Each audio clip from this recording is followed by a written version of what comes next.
नमस्कार जय जगन्नाथ आपण मानकु कुकिंग विथ तितली को बहुत बहुत स्वागत।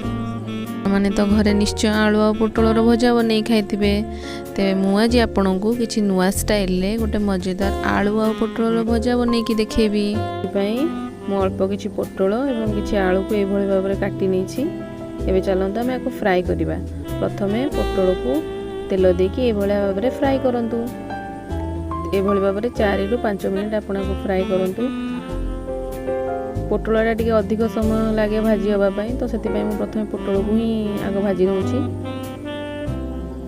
एवं 4 ରୁ 5 मिनिट पर आप कटी आलू को ये आड करूँ एवं या भल भाव में भाजतु।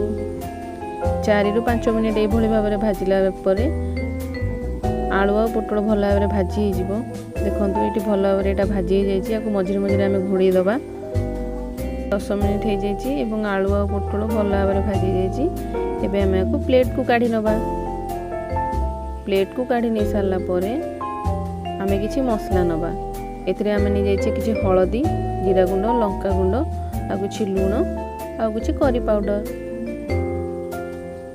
प्रथमे कड़े रे आम किसी तेल गरम करवा। अल्प तेल नियंतु बेसी अधिक तेल नेबेनी।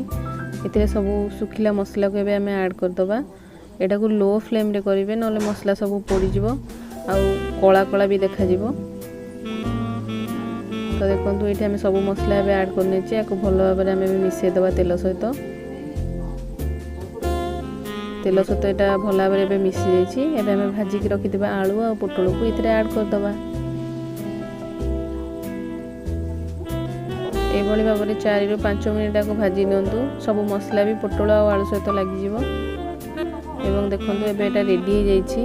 आपण या परोटा रुटी किंबा भात जेकोसी सहित खाई पारे। पर्वपर्वाणी निहाती या बनईकि आप खातु।